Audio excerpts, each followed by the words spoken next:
Last lecture में मैंने आपको इलिप्स के बारे में बताया था कि भाई इलिप्स आखिर होता क्या है, इलिप्स का फोकस कैसे निकालते हैं, डायरेक्ट्रिक्स कैसे निकालते हैं, सेंटर कैसे निकालते हैं, स्टैंडर्ड एलिप्स की इक्वेशन क्या होती है, और स्टैंडर्ड एलिप्स के साथ साथ ऐसे एलिप्स जिनके जो प्रिंसिपल एक्सिसेस हैं वो कोऑर्डिनेट एक्सिसेस से कोइंसाइड करें। ठीक, अब वहाँ पे हमने उन एलिप्स के बारे में पढ़ लिया था। अब हम ऐसे एलिप्स देख रहे हैं जिनके जो एक्सेसेस हैं, प्रिंसिपल एक्सेसेस मतलब मेजर एक्सेस और माइनर एक्सेस वो कोऑर्डिनेट एक्सेस से कोइंसाइड नहीं कर रहे लेकिन उनके पैरेलल हैं। ठीक, जैसे ये आपके सामने एक इक्वेशन लिखी हुई है 16x² plus 25y² minus 96x minus 100y minus 156 is equal to 0। अब देखो इस इक्वेशन में पहले तो हम कैसे पता करें कि यार ये इलिप्स है या क्या है, तो h² माइनस ए बी देख सकते हैं। h² माइनस ए बी यहाँ पे क्या आना चाहिए, नेगेटिव आना चाहिए। तो h 0 है, a ये है, b ये है, तो h² minus a b negative आ रहा है। अब उसके बाद क्या करें, देखो यहाँ पे 16x² माइनस 96y है, तो इनको क्लब करके परफेक्ट स्क्वायर बनाते हैं। तो इसमें से और इसमें से 16 कॉमन ले लिया, बचा क्या x² माइनस 6x। ठीक बात। इसी तरीके से इसमें से और इसमें से y वालों में है ना 25 कॉमन ले लिया, 25 कॉमन लिया तो बचा क्या y² माइनस 4y। इस 156 को उधर ले गए, ये 156 हमारे पास उधर चला गया। ठीक बात। अब यहां पे देखो परफेक्ट स्क्वायर बनाने के लिए x² माइनस 6x, इसका हाफ 3, उसका स्क्वायर 9 ऐड करना है। 9 इधर ऐड करने का मतलब क्या है, मैंने क्या ऐड किया है 16 9 जा 144 ऐड किया है, तो 144 दोनों में ऐड कर देता हूं, उधर भी ऐड कर देता हूं, वहां तो कर ही चुके, यहां पे भी ऐड कर दिया। ठीक, इसी तरह यहां पे y वाले में इसका हाफ 2 का स्क्वायर 4 ऐड किया, 4 ऐड किया मतलब 100 ऐड किया है, तो 100 बेटा जी यहां पे भी ऐड कर दिया।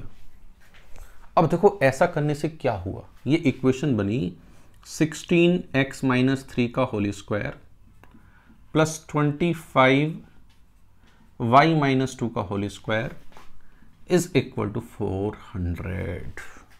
ठीक, अगर मैं 400 से डिवाइड कर लूं तो ये है x माइनस 3 का whole square upon 25 plus y minus 2 का whole square upon 16 is equal to 1।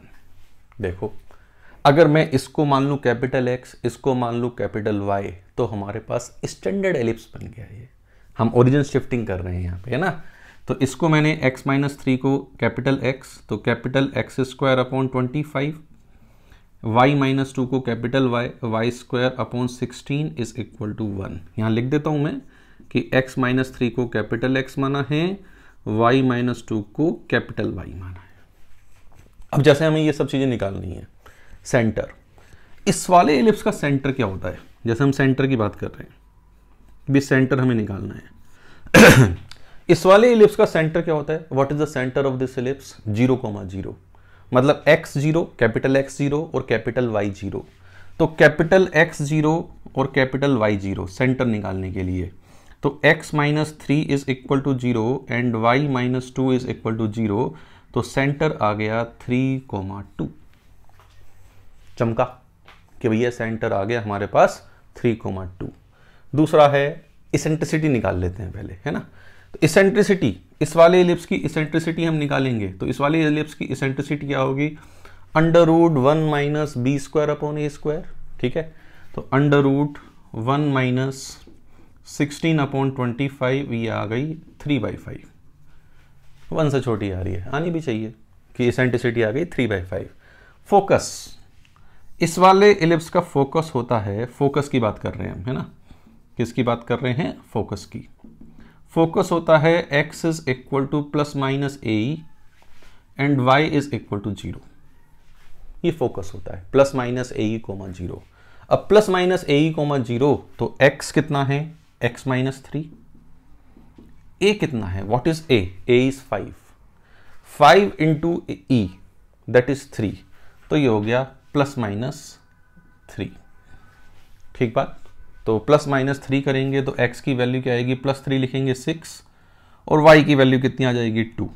भाई अगर हम यहाँ पे y minus 2 is equal to 0 लिखें तो y की वैल्यू आ गई 2। तो एक फोकस आ गया 6,2, दूसरा फोकस की बात करते हैं कि व्हाट इज अनदर फोकस। -3 लेंगे तो उससे क्या आएगा 0, 0,2। These are the focus.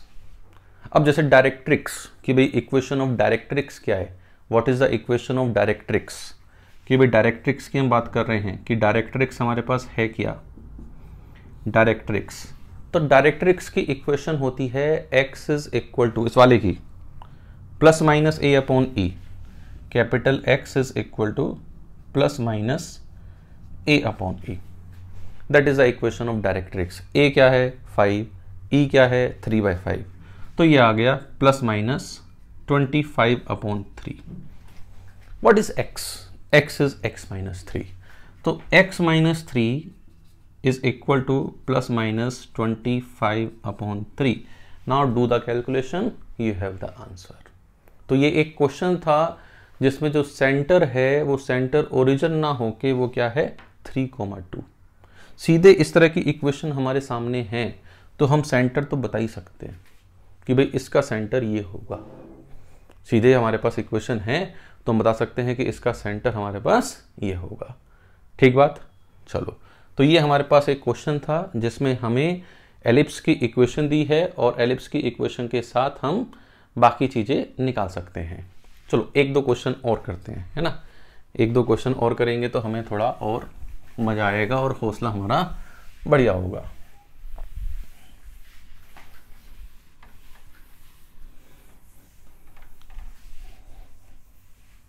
चलिए, एक क्वेश्चन हमारे पास है, लिखो find equation of ellipse. Find equation, ये थोड़ा रिवर्स क्वेश्चन है। Find equation of ellipse whose focus are 5,1, whose focus are 5,1 and -3, whose focus are 5,1 and -3,1 and eccentricity E is 1/3। चलिए इस क्वेश्चन को देखते हैं कि इस क्वेश्चन को हम कैसे कर सकते हैं। 5,1 और -3,1 ये हमारे पास फोकस है। ठीक है, अब देखो 5,1 और -3,1 फोकस के बीच की जो डिस्टेंस होती है वो क्या डिस्टेंस होती है 2AE। अगर हम देखें क्या होती है 2AE, तो 2AE इज इक्वल टू, इनके बीच की डिस्टेंस कितनी है 8। इनके बीच की डिस्टेंस कितनी है 8, तो 2AE is equal to 8। E की वैल्यू कितनी है 1/3, तो 2A into 1/3 is equal to 8। तो यहां से A की वैल्यू हमारे पास कितनी आ गई, A की वैल्यू आ गई हमारे पास 12, कि A की वैल्यू हमारे पास आ गई 12। इसके बाद जो हमारे पास फोकस होते हैं, फोकस का जो सेंटर होता है, फोकस का जो मिड पॉइंट होता है, फोकस के बीच का जो मिड पॉइंट होता है, फोकस का जो मिड पॉइंट होता है दोनों फोकस का, वो क्या होता है सेंटर। इसका मतलब इन दोनों का मिड पॉइंट, इन दोनों का मिड पॉइंट, इन दोनों का मिड पॉइंट क्या होगा, मिड पॉइंट होगा सेंटर। तो सेंटर हमारे पास कितना है 5 - 3, 2/2 दैट इज 1, और 1 + 1/2 दैट इज ऑल्सो 1। तो centre of this ellipse is 1। अब देखो यहां पे जो फोकस है वो हमारे पास y = 1 लाइन पर है। अगर हम थोड़ा डायग्राम बनाएं तो फोकस जो है वो y = 1 इस लाइन पर है, इस लाइन पे फोकस है। ठीक है, y = 1 लाइन पे फोकस है। एक है हमारे पास ये -3,1 फोकस, और एक दूसरा फोकस है हमारे पास ये 5,1। तो इनका जो सेंटर है ये 1,1 हो गया सेंटर। फोकस इस पे है, तो जो हमारे पास एलिप्स होगा वो एलिप्स कुछ इस तरह का होगा भाई, कि एलिप्स हमारे पास इस तरह का होगा। अब देखो सेंटर पता है, A पता है, B मिल जाए तो काम बन जाए। सेंटर पता है 1,1, तो x - 1 का होल स्क्वायर। भाई सेंटर पता है तो हम क्या लिखेंगे x - 1 का whole square upon A square. A square कितना हो गया 144, प्लस y कोऑर्डिनेट क्या है सेंटर का 1, तो y - 1 का whole square upon B square. B square के लिए थोड़ी जगह छोड़ देते हैं कि भाई बी स्क्वायर भी लिखना है ना, तो बी स्क्वायर लिखेंगे अभी।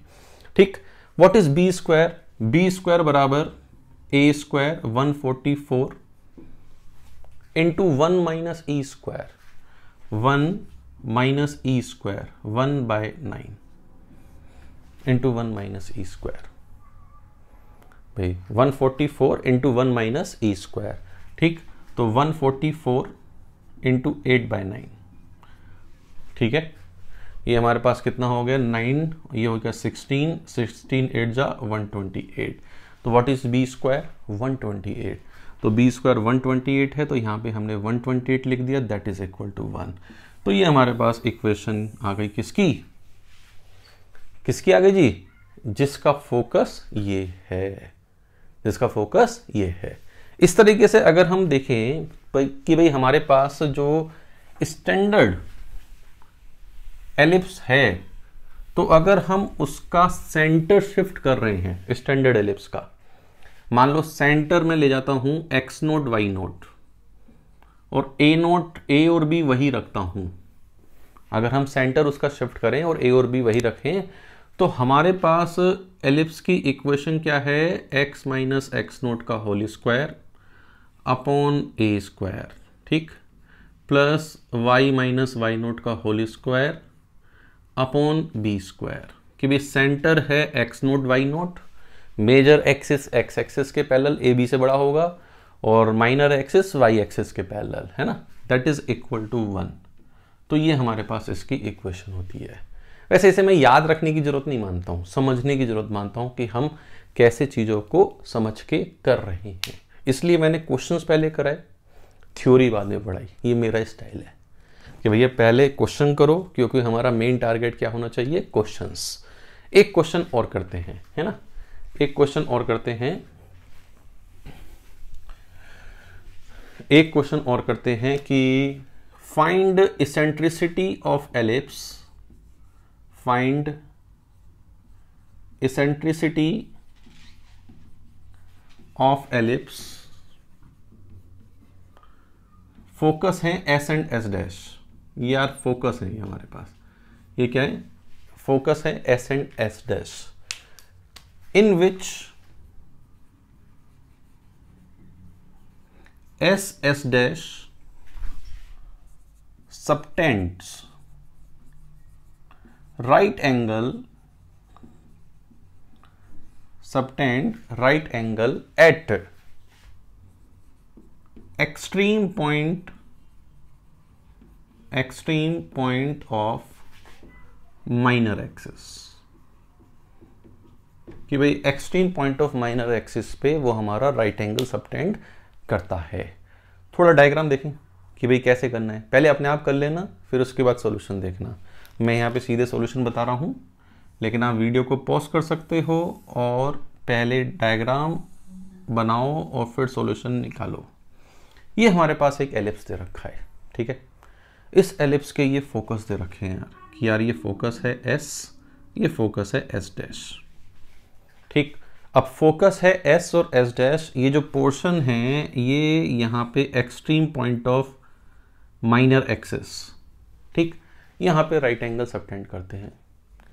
अब इसका मतलब ये एंगल राइट एंगल दे रखा है, ये एंगल राइट एंगल है, तो सिमेट्री से हम बोल सकते हैं कि ये एंगल कितना है 45 डिग्री। ये एंगल 45 डिग्री है, तो ये एंगल भी कितना है 45 डिग्री। ये दो एंगल 45 हमारे पास हो गए। अब ये डिस्टेंस कितनी है b, ये डिस्टेंस कितनी है AE। इसका मतलब इस एलिप्स में b और AE बराबर है, तो हम लिख लेते हैं b is equal to AE, या b upon A is equal to E, ठीक बात। अब हमारे पास फॉर्मूला क्या होता है इसेंट्रिसिटी का? E बराबर under root 1 minus b square upon a square, e square लिख लिया भाई। ई बराबर under root 1 minus b square upon a square, दोनों साइड स्क्वायर कर लिया, तो ई स्क्वायर बराबर 1 माइनस ई स्क्वायर, तो 2 ई स्क्वायर बराबर 1, ई स्क्वायर बराबर 1/2, ई स्क्वायर 1/2, तो what is the eccentricity 1 upon root 2। तो eccentricity of this ellipse is 1/√2। तो ये कुछ हमारे पास बेसिक क्वेश्चंस थे भाई, जो हमारी एलिप्स की डेफिनेशन है उसके ऊपर बेस्ड थे कि भाई उसके ऊपर बेस्ड क्वेश्चन को हम कैसे कर सकते हैं। अब हम पढ़ेंगे एलिप्स के आगे की बातें कि भाई एलिप्स में आगे हमारे पास क्या क्या आने वाला है। इस लेक्चर के लिए इतना ही, कंटिन्यू करेंगे नेक्स्ट लेक्चर में।